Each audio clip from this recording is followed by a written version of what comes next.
I'm a little bit sponge struck today because I got to speak with two SpongeBob SquarePants. The beloved Tom Kenny, who is the voice actor for the one and only SpongeBob from our beloved cartoon from our childhoods, and also Ethan Slater, who plays the live action SpongeBob in the Broadway musical, the SpongeBob Musical, live on stage. Now, I just had the opportunity to watch the SpongeBob Musical live on stage. It is coming to DVD on November 3rd, and you really need to check it out. If you are a fan of musicals or if you're a fan of SpongeBob, you're gonna love it. I was blown away, and so was AJ when we were watching this together. All of the characters, none of them are in big costumes or anything, yet they emulate all of the characteristics and personalities and quirks of SpongeBob and Patrick, Plankton, and everyone, Mr. Krabs. They're all there and they all act as their characters so well on stage, singing, dancing, performing, and you don't want to miss this. Now, I did get to interview both Tom and Ethan today on the project. While Tom is the voice actor for SpongeBob in the cartoon, he also makes a special appearance as Patchy the Pirate, so you won't want to miss him. Let's check out this interview and make sure to watch the SpongeBob Musical live on stage on November 3rd.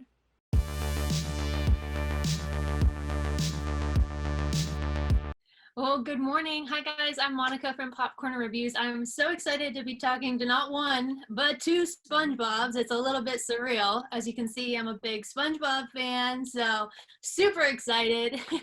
But yeah, my first question is for you, Ethan. I'm just curious, when you found out you were going to be playing the role of SpongeBob on Broadway in a musical format, how did you prepare for such a role? Is there a SpongeBob boot camp you go through, or how did you tackle that?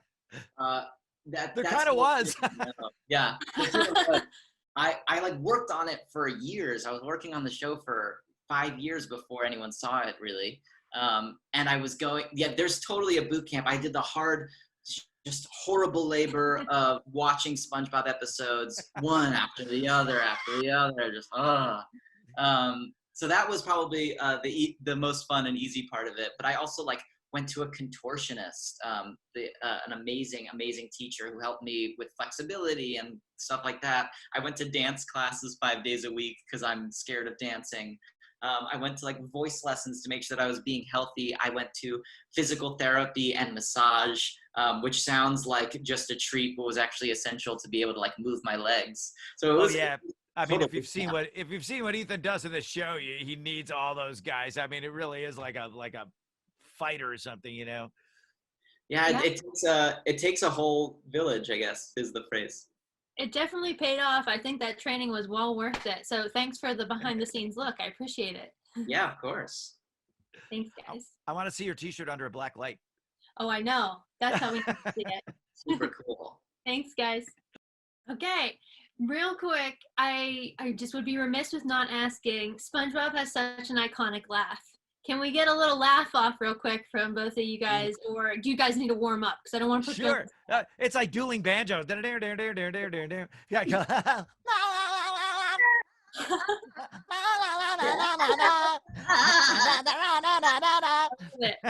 I could never do it, so I had to ask. I love it. Awesome. Thanks, guys. Thanks, Monica. In each of your SpongeBob voices, can you tell us or sing us why people are going to love SpongeBob the Musical on DVD? Oh my gosh, singing. I better leave that to Ethan. Oh no. Punt.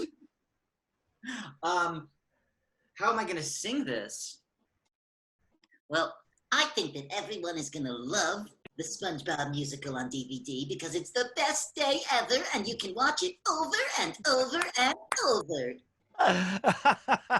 Just in case you didn't get a chance to see it on Broadway. Just in case the touring company was canceled by pandemic before it came to your town. This is a way to watch SpongeBob Broadway musical over and over and over and over and over and over and over in the privacy of your, take it, Gary, right home. That was amazing. Too soon? Too much? No. Never. Thank you. Thank you, Lee. That was great. My first question for both of you, I want to know what attracted you guys to the role of SpongeBob. Well, I mean, I guess I'll go first, just in chronological order. But for me, it was just Steve Hillenburg showed me the pitch for the show, and I knew him from a previous cartoon that we had both been employed on, and then now he was pitching his own show, stepping out, for SpongeBob, his first show idea, and it just knocked me out immediately. Like I just fell in love with it, and I always say, when you're an actor like me and Ethan, you're just always auditioning for stuff that you're hoping you'll get, and then some of it you get and a lot of it you don't. It's just how the business goes, and you build up this rhino skin for the stuff you didn't get, but SpongeBob was one of the few times where I looked at something and I just knew that if I didn't play this guy, portray this character, it would be tragic for me personally. Like I would never, I really wanted to play him. And I'm like, I understand him. I gotta be him, and usually you gotta be a little more business-like. It's like being a cop or something, you can't get totally involved in all the cases, you know what I mean? Or you'll lose your mind. So that was what attracted me, was really just the characters, the stories, the look of it, just Steve's vision, to put it short, Mm-hmm. Yeah, I mean, I guess the answer for me is a little bit the same, but only because it was true for Tom, which is like, I watched the show and I fell in love with the humor. And actually, I mean, more than that, it was sort of definitive for me and my friends. Like, it became the sense of humor that connected us all together and that we grew up with. So the fact that Tom was so inspired by Stephen Hillenburg's work, like, at the get-go, seeped through for all of the years of making it until I got to sort of do my own interpretation. And that was really exciting for me. And also, speaking of the rhino thick skin, I never thought in a million years I was going to get it off of this audition. It was like it was my first professional audition. I was a college student, and they had seen me audition for like a summer program, and they were like, you actually, like, you might have the right shape. So, like, would you want to come in? Which is, but a blessing and also just so hurtful. You might have the right shape. That's like when they tell me I have a face made for voiceover. Yeah. Yeah. Well, look for someone who's square with, yeah. So, I mean, I just sort of fell in love with the physical comedy of it all. And there's this like really fun, sort of chicken or the egg thing happening, which is that I think the comedy in the show is so like rooted in this silent film sort of slapstick. And you love that stuff. I'm obsessed with it. And so to be able to like look at the cartoon and see how was it inspired by silent film, and how can I sort of take that and sort of like reverse engineer it or something, was incredibly fun. And so, let's say that I had the choice to pick playing the role, that would be why I picked it. But really, I'm just really grateful it picked me. But it's interesting you mentioned that, Ethan. Like I know about your love for like silent comedy and old film comedy and stuff like that, just like the bedrock of everything, which a lot of people, even my age, don't know about, let alone your age, and I think, knowing Steve like I did, and his guys like I do, that was a big part of them too. So now I'm seeing that love of that stuff is kind of like the through line through Steve getting this idea and drawing it in a notebook, and to the pitch, to the series, to the Broadway show, to Ethan, and it's that's kind of amazing. It's really all about those roots. It's like comedy blues. Totally. And it's one of the things that when he came to like our rehearsals and things early on, he sort of pointed out, which was super helpful. Yeah. He was very articulate, like very, very soft-spoken, but very definitive and about what he saw and what he wanted things to be, So very helpful guy and personality type, in that he lets the artist do what they. He picks you because he likes what you're doing, and then he kind of lets you do that. But he also offers very helpful parameters, but not too many of them where it would box you in. No pun intended. You are the right shape, by the way. Well, thank you guys. Thanks. Thank Thanks, you. Tessa. I appreciate it. Yeah, of course. She'll be back. Next, we have I'll be back. She'll be back.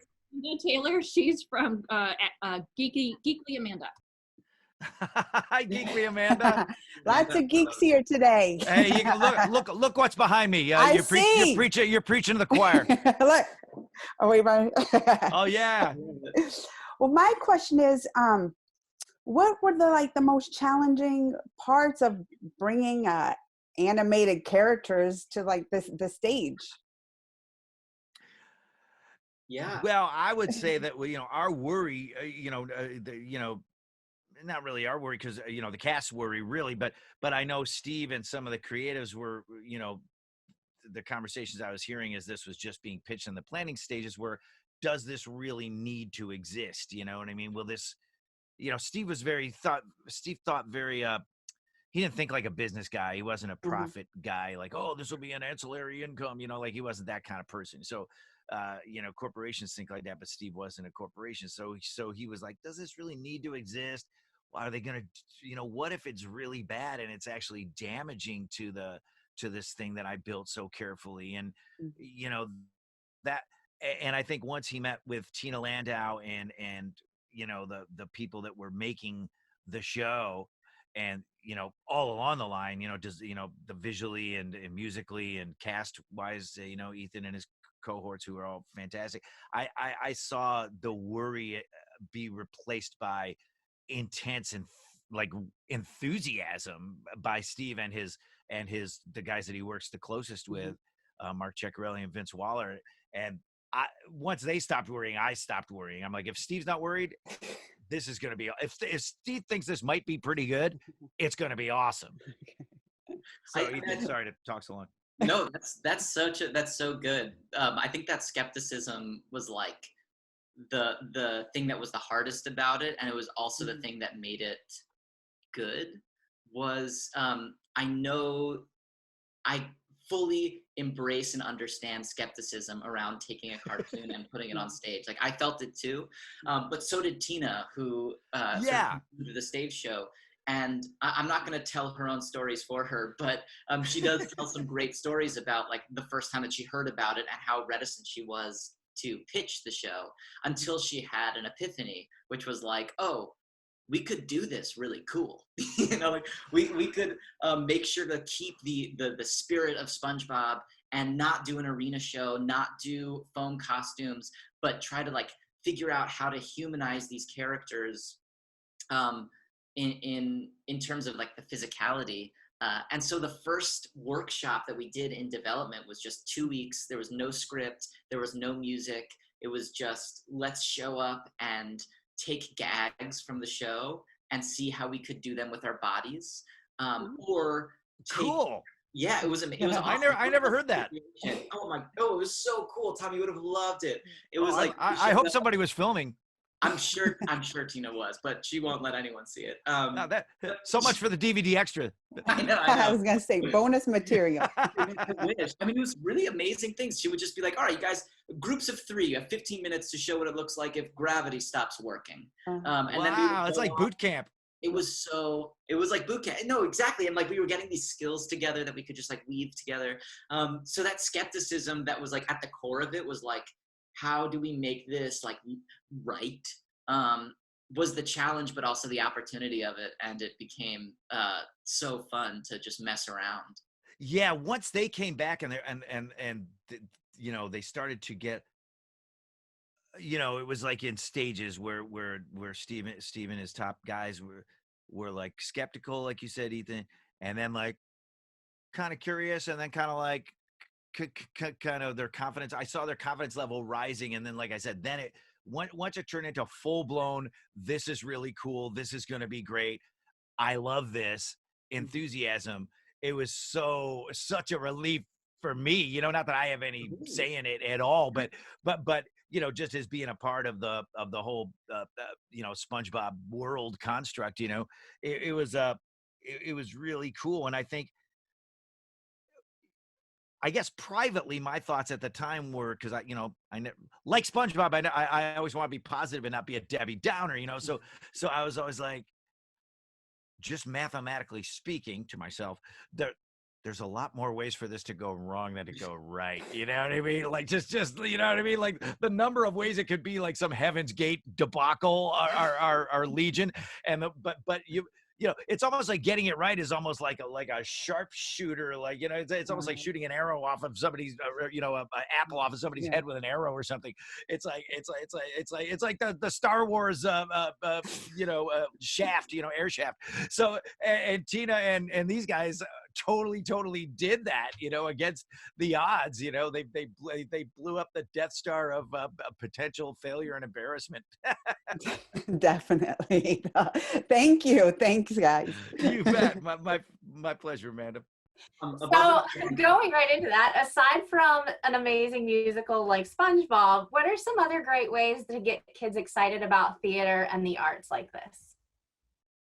Oh, I think that's a really good question. I think from my point of view, the best way to get kids excited about theater and the arts is a combination of accessibility to see it.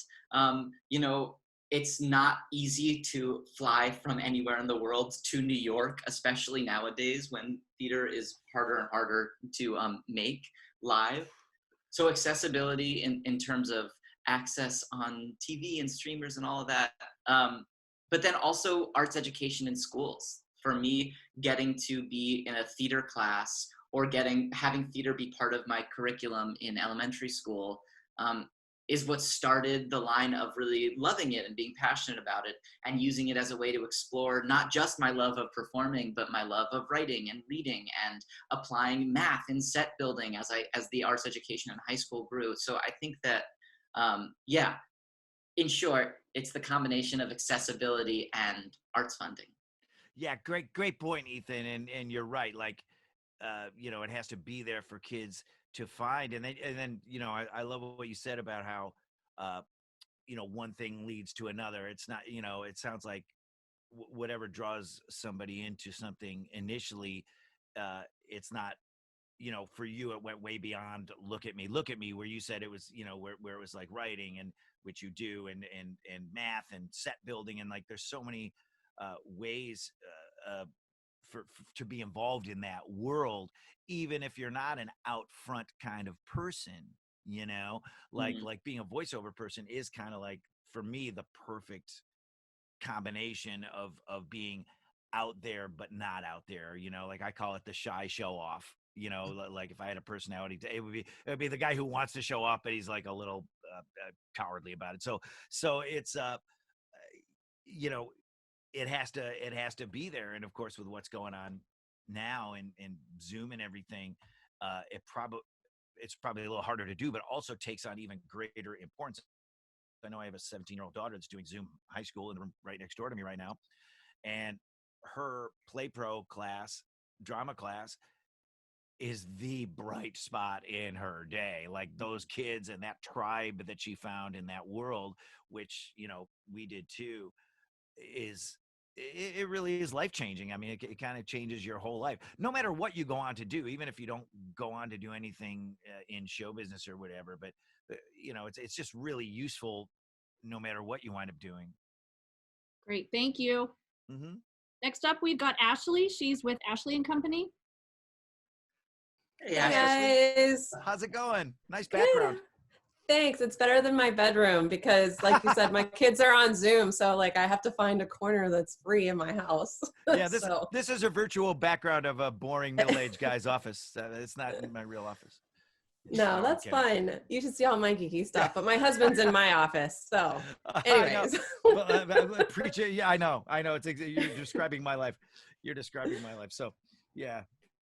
So it's so exciting to talk to you both. Tom, you like literally have voiced my childhood, I'm sure, as a lot of people that are on this call right now. What is it like, you made so many memories for me, like my sister and now my kids. Cool. Like, what is it like, you're still doing this character and you're making memories now for a whole new generation. Yeah. And then Ethan, you're stepping into this role and also making memories for kids in a whole different way for SpongeBob. So what is that like for you guys? Well, I gotta say, yeah, look, we're still making episodes. Like I'm on Zoom doing SpongeBob recording or directing the other actors, either or, three days a week. Even during pandemic. So SpongeBob is still a huge part of my life, and it's been 20 some odd years like that. And really, you ask what it's like. I mean, I just look at it as this fantastic gift that it's not even like an opportunity. Like it's more like a gift, it's just, to play a character that's so fun, and that, that I have so much respect for the creator of, and the coworkers that I work with on it, and that it struck a chord as it turns out, multi-generationally. It's just, wow. I'm in a really rarefied demographic, like how many actors get to play a character for that long and still love it, like where it's not a burden. It's like, oh, I can't wait to not be playing this guy anymore. It's I love SpongeBob, and it's the length of time it's gone on feels like bonus rounds on a game show. Like I feel like I keep winning more washing machines. It's great.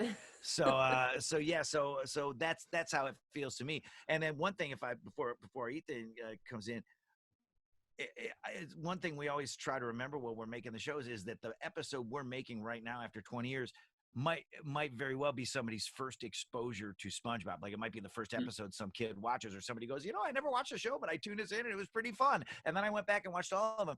And the Broadway show and Ethan's performance as SpongeBob is the first exposure to like exposure for a lot of people, that parents and kids alike, that didn't see the cartoon before they saw the Broadway show. I have talked to a lot of those people. So, Ethan's the on-ramp to SpongeBob for a lot of people as well. Yeah, it definitely feels like a slightly different scale, but like I think that, I mean, he's sitting right here, so it's a little hard to talk about him as though he's not, but Tom's influence is just like, so, oh yeah, great, thank you. His influence is just like so huge and amazing as SpongeBob, but just like as a voice of comedy. And I think that is like a really special thing to be in the orbit of, and to be in his orbit. And so I feel really lucky to just be this close. It's a really, really amazing thing. And then I do think that there's an element of being the on-ramp for SpongeBob for some people, but I think more so while we were running, and now that we're, you can get the show on DVD, and like that is an on-ramp for people to Broadway. And I think that that's a really exciting thing that feels like, in some ways it feels like a big responsibility, but I also feel really proud of the work that we've done. So I feel really confident in it, like it's a really cool way to bring people from the SpongeBob world into the Broadway world, which is a community that I think is really beautiful and thriving. And so like to be a part of that crossover feels particularly special. Yeah, agreed on all points, Ethan, man. It's multiple on-ramps. You're right. I mean, this, like you said, on-ramp to Broadway, that there's that aspect as well. Yeah. That's huge. Thanks, guys. Thanks, Ashley. Thanks, Ashley. Next, we've got Amy. She's from As the Bunny Hops out of North Carolina. Hi, guys. Hi, Amy. So I have to talk about the music. The music in the show is amazing. And what blows my mind are all of the huge big name artists who contributed music to the show. I mean, David Bowie, Cyndi Lauper, John Legend, Tom Kenny. And I just want to know how involved some of the artists were in the production.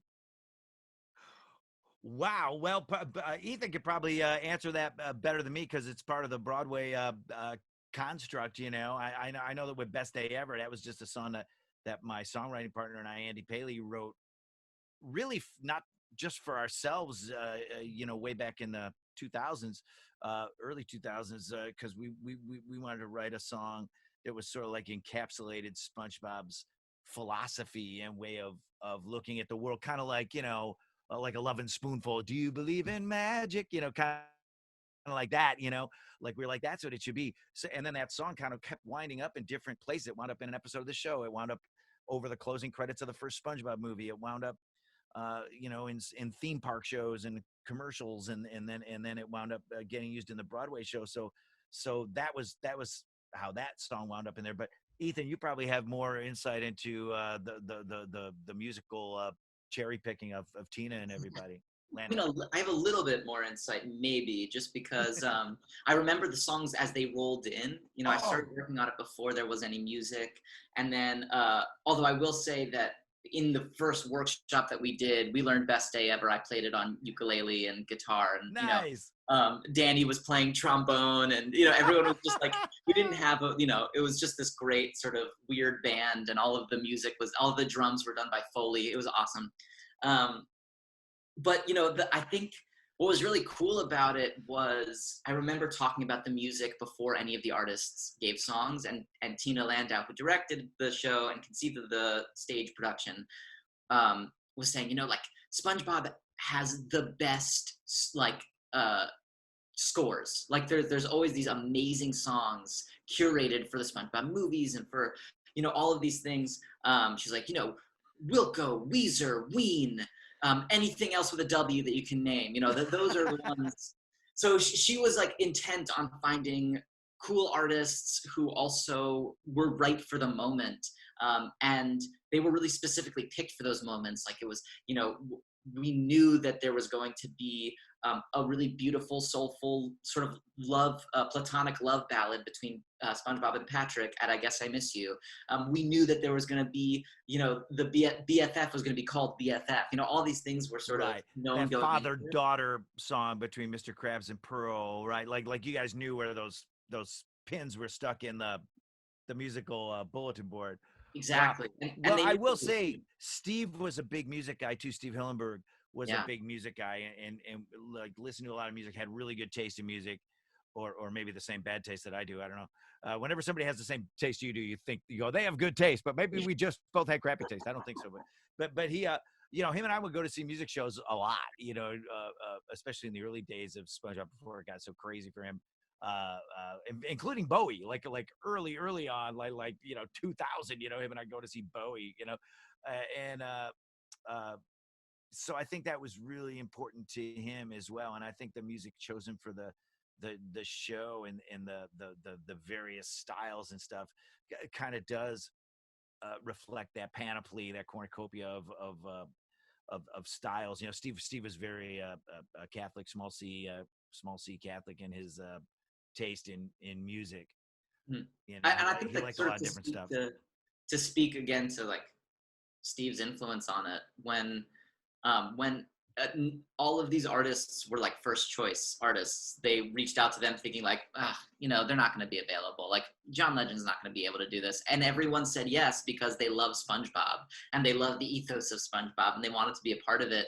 And so everyone wrote original songs. You know, it was like this really amazing like show of love for the show, and I think it really shines through. I think every song is pretty freaking great. Yeah, and that's a powerful you know, very useful, I should say, aspect of SpongeBob, is that it is something that people kind of want to work on and be adjacent to, you know, so it's never really, you never really have to like twist anybody's arm super hard to do something on SpongeBob. They, you know, they like SpongeBob as a property or whatever just enjoys really goodwill, a lot of goodwill out there in the world. So that's very helpful.